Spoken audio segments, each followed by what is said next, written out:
하나님의 말씀은 사도행전 4장 32절에서 37절의 말씀입니다. 믿는 무리가 한 마음과 한 뜻이 되어 모든 물건을 서로 통용하고 제 재물을 조금이라도 제 것이라 하는 이가 하나도 없더라. 사도들이 큰 권능으로 주 예수의 부활을 증거하니 무리가 큰 은혜를 얻어 그 중에 핍절한 사람이 없으니 이는 밭과 집이 있는 자는 팔아 그 판 것의 값을 가져다가 성도들이 발 앞에 두매 저희가 각 사람이 필요를 따라 나눠줌 이르라. 구보로에서 난 레위족이 있으니 이름은 요셉이라. 사도들이 일컬어 바나바 번역하면 권위자라 하니 그가 밭이 있음에 팔아 값을 가지고 사도들이 발 앞에 두니라. 아멘. 할렐루야. 서로에게 평강의 복을 기원하는 마음으로 샬롬 인사 나누시기 바랍니다. 샬롬. 샬롬. 오늘 목요일 새벽 기도에 잘 나오셨습니다. 오늘이 며칠인지 아십니까? 오늘이 10월 31일이죠. 10월 마지막 날입니다. 정말 시간이 빨리 지나가는 것 같아요. 이제 2013년도 금년도 6분의 5가 지나고 이제 6분의 1을 남겨놓고 있습니다. 오늘은 세상에서는 헬로윈 데이라고 해가지고 흉악한 그런 몰골을 지닌 여러 가지 형상의 치장들을 집집마다 하고 있습니다. 해골도 걸어놓고 마녀도 걸어놓고 그런 헬로윈 데이의 풍습에 아이들이 트릭 오어 트리터스를 따라나지 않도록 우리 교회에서는 오늘 할렐루야 나잇 행사를 합니다. 저녁 6시 반부터 8시 반까지 자녀들 데려다가 즐겁게 게임도 하고 맛있는 것도 먹고 즐겁게 아름다운 신앙의 기억을 간직할 수 있도록 자녀들을 오늘 교회로 보내어 주시기를 바랍니다. 오늘 본 말씀 초대 교회의 생활 모습을 우리에게 보여주는 말씀입니다. 32절 다시 한번 같이 읽겠습니다. 32절 말씀 시작. 믿는 무리가 한 마음과 한 뜻이 되어 모든 물건을 서로 통용하고 제 재물을 조금이라도 제 것이라 하는 이가 하나도 없더라. 초대 교회의 유무상통을 보여주고 있습니다. 성도들이 서로 교통하는 그 교제를 보여주고 있는데 코이노니아가 이루어지고 있을 때 사유재산 제도가 없어진 것으로 여기에 나타나 있죠. 재산이 공동소유가 시행되고 있다는 것입니다. 어떻게 그것이 가능할까? 그것이 우리가 추구해야 되는 이상향인가? 그런 질문들을 우리가 갖게 됩니다. 이 원시 공동체, 공산체죠. 사람들이 능력을 따라 일을 하고 필요를 따라 나눠주는 것. 오늘 본 말씀에 보시면 실제로 필요를 따라 나눠준다 그런 말씀이 나오고 있지 않습니까? 35절에 보시면 사도들이 발 앞에 두매 저희가 각 사람이 필요를 따라 나눠줌 이러라. 능력에 따라서 생산을 하고 그들 다 함께 모아다가 필요를 따라 나눠주는 것 바로 원시 공산체죠. 과연 성경이 우리에게 공산주의 사상, 공산주의 제도를 우리에게 가르치는 것인가? 물론 그렇지 않습니다. 그렇다면 공산주의 제도하고 성경이 보여주는 이 초대교회의 유무상통 제도하고 중요한 차이가 있다는 거예요. 중요한 차이. 무엇이 다르다고요? 공산주의 제도에서 능력에 따라 생산을 해서 필요에 따라 나눠주는 것은 강제력에 의한 것입니다. force에 의한 것이에요. 국가의 그 강제력에 의해서 사람들이 원함, 사람들이 본성 다 무시해버리고 강제적으로 무상몰수, 무상분배를 시행하는 제도가 바로 공산주의 제도죠. 반면에 성경이 초대교회에서의 이 원시공산체, 모든 물건들을 유무상통하고 코이노니아, 교제가 이루어지고 그리고 사람들이 필요에 따라서 나눠줘서 핍절한 사람들이 없게 했었던 것은 강제력에 의해서 이루어진 것이 아니라 무엇에 의해서 이루어진 것이라고요? 바로 성령에 의해서 이루어진 것이다.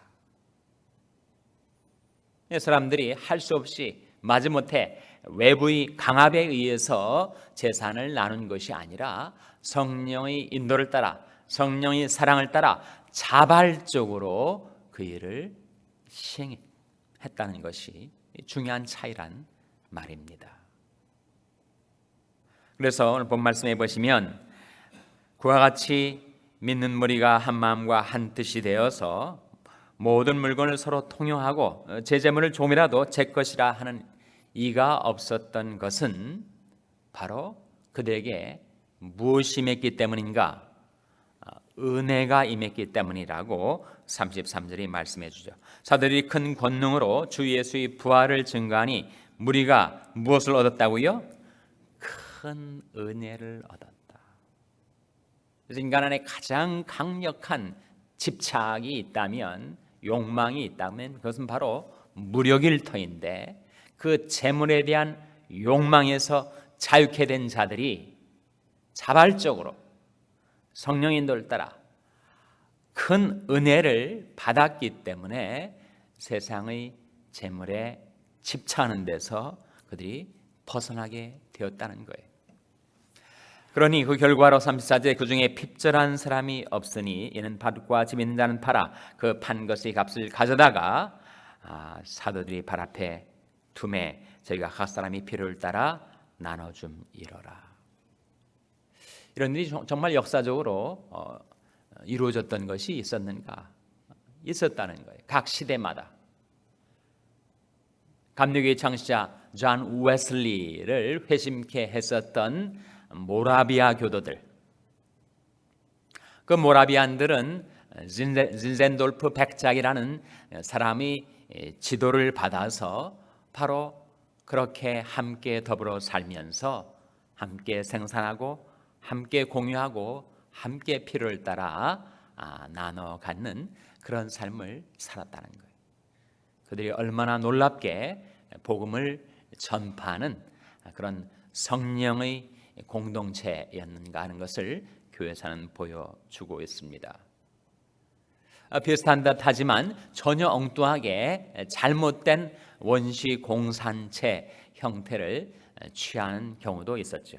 바로 한국에도 전도관, 박대선을 주장하는 이 전도관이 바로 비슷한 모습을 가진 적이 있었습니다. 사람들이 다 신앙촌에 들어가가지고 같이 생산하고 같이 공유하고 같이 나눠 가졌었죠. 그래서 그것은 잘못된 신앙의 강제력에 의해서 이루어진 것이다. 사람들이 원칙을 하나도 할 수 없이 내놔야 하고, 그리고 탈퇴하고 싶어도 생명의 위협을 받으면서 탈퇴하지 못하는 그 같은 잘못된 이단 공동체가 있어왔던 것도 사실이었습니다. 초대교회는 그것이 전적으로 성령의 능력 가운데 사랑으로 자발적으로 이루어진 것이었음을 보여주고 있습니다. 그 가운데 한 사람의 모습을 우리에게 보여주는 것이 있어요. 바로 36절에 나온 말씀인데 같이 읽겠습니다. 시작. 구브로에서 난 레위족인이 있으니 이름은 요셉이라. 사도들이 일컬어 바나바, 번역하면 권위자라 하니. 여기 바로 바나바가 나오고 있습니다. 초대교회의 모습을 공동체적으로 일반적으로만 말하지 않고 그 중에 한 사람을 클로즈업 시키는 거죠. 그 사람을 통해서 초대교회 공동체가 어떻게 형성될 수 있는가 하는 것을 구체적으로 보여주는 것입니다. 바나바라는 사람은 어디 출신이라고요? 쿠브로 출신입니다. 사이프러스, 바로 이스라엘 땅 앞에 있는 지중해 연안의 섬이죠. 구브로 출신이에요. 그 사람의 본명은 뭐라고요? 본명은 요셉이었습니다. 근데 사도들이 그 사람의 성품을 보고 별명처럼 붙여준 그의 신앙적인 이름이 바로 바나바란 말이죠. 바나바가 무슨 뜻이라고요? 권위자입니다. 권위가 있는 사람, 그런 뜻입니까? 목에 힘을 주고 그리고 권위도 세도도 당당한 권위 있는 사람이 권위자가 아니라 바로 권위의 아들이란 뜻이죠. Son of encouragement. 그래서 이 바나바는 정말 사람들이 보기에 존경이 가는, 신망을 얻는, 정말 사람들이 볼 때 너무 훌륭한 인격을 지닌 인물이어서 그는 Son of encouragement, 격려의 아들, 권위의 아들, 위로의 아들이라는 별명을 지닌 사람이었어요. 그 사람이 바로 초대교회에서 자기가 가지고 있었던 재산을 팔아서 밭이 있었는데 밭을 팔아서 값을 가지고 사도들이 발 앞에 두게 되었습니다. 나중에 이 사람이 뭐가 되죠? 나중에 이 바나바가 사도가 됩니다. 아니, 바나바가 사도라니 그것이 성경적인가? 그렇습니다. 바울과 바나바가 제1차 선교 여행을 할 때 두 사람을 일컬어 사도들이라고 하지요.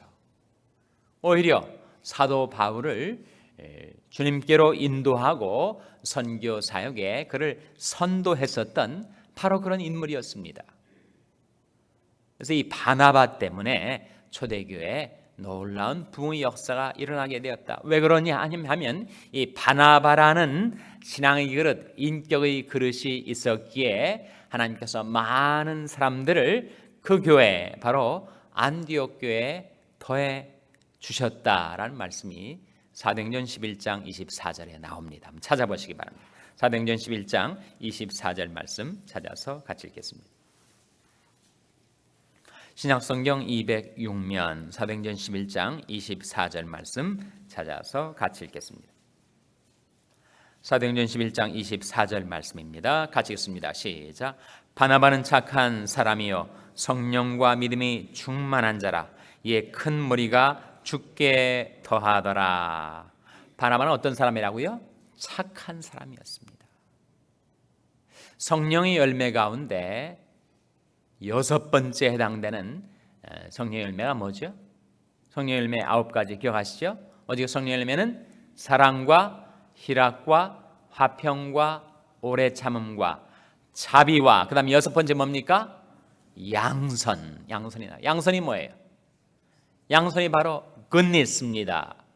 영어 성경은 번역하기를 generosity, 관용이라고, 관대라고 번역을 하는데 동일한 의미를 달리 표현한 것뿐이죠. 그러니까 성령은 선하신 하나님의 신, 우리 하나님은 선하신 하나님. 그래서 하나님을 닮은 하나님의 자녀들은 양선을 가지게 되는데 그것은 성령의 열매라는 것이죠. 그래서 이 바나바가 너무 착한 사람, 그래서 자기가 가지고 있던 것, 어려운 사람 보면 그것을 주고 도와주는 그런 착한 사람이었습니다. 아이가 없었다는 것이죠. 욕심도 없었다는 것입니다. 그 선한 사람이 자기에 있는 것을 남을 위해서 나눠주고, 그렇게 양선의 사람으로 살아갈 수 있었던 것은 그가 무엇에 충만했었기 때문이라고요? 성령과 믿음에 충만했었기 때문에. 그래서 여러분, 성령의 열매 가운데 양선도 있고, 성령의 열매 가운데 첫 번째가 뭐예요? 첫 번째가 무엇입니까? 바로 사랑 아닙니까? 오직 성령의 열매는 사랑과, 성령의 열매는 성령의 품성, 성령의 속성을 우리에게 나타내 보여주는 것인데, 여러분, 하나님의 영, 성령은 무엇보다도 사랑의 영이십니다. 그래서 우리가 성령 충만을 받고 성령 안에서 살아가다 보면 사람이 그렇게 바뀌게 된다는 거예요. 하나님을 닮아서, 예수님을 닮아서, 성령님을 닮아서 그 인격과 품성, 그 성격이 변화되어 가게 되는데 그 가운데 사랑과 양선이 나오죠. 그래서 초대교회의 그 놀라운 사랑의 공동체의 모습은 그것은 성령의 역사였다는 겁니다. 그 바나바라는 한 인물을 클로즈업해서 어떻게 이것이 가능하게 되었는지를 성경은 보여주고 있어요. 인간 안에는 가장 벗어버리기 어려운 집착과 욕망이 바로 무력인데 성령의 능력으로 그 무력에서 자유케 된 사람들이 자발적으로 이루게 되는 것이 바로 초대교회 공동체였음을 보여주고 있습니다. 예수님께서 삼가 모든 탐심을 물리치라 사람의 생명이 그 소유히 넉넉한데 있지 아니함이니라 말씀하셨는데, 여러분 이 탐심, 이 재물에 대한 욕망과 집착, 그것을 인간의 의지와 열심으로 벗어버릴 수가 없어요. 우리가 성령의 은사를 받으면, 성령의 은사를 받는다는 것은 성령의 여러 가지 은사들을 의미하는 것이 아니라 바로 성령이라는 최대의 선물, 하나님께서 우리에게 성령을 주실 때 우리가 성령 충만함을 받으면 우리는 그 지독스러운 무력에서, 탐심에서 우리는 벗어나게 되고 해방되게 되고, 우리의 자발적으로 성령의 사랑 가운데서 행하며 살 수 있게 변화된다는 거예요. 그것이 바로 초대 예루살렘 교회의 성령 공동체를 이룰 수 있었던 이유였다는 것입니다. 저와 여러분도 하나님께서 성령의 은사를 주셔서 성령의 능력 가운데 행하며 성령의 사랑과 양선함 가운데 행하여 살아서, 인간의 힘으로는 죄성 때문에, 탐욕스러운 본성 때문에 그것이 가능하지 않지만 성령의 능력 가운데 행하는 가운데 사랑을 실천하고 양선을 행하여 초대교회, 바로 바나바 때문에 예루살렘 교회에 놀라운 부흥의 역사가 있었던 것처럼 여러분 샬롬 교회도 여러분을 위하여 하나님께서 구원받는 사람들을 날로 더하시는 부흥의 역사를 이루어 주시기를 주님의 이름으로 축원합니다. 기도하시겠습니다. 오늘 말씀을 기억하며 하나님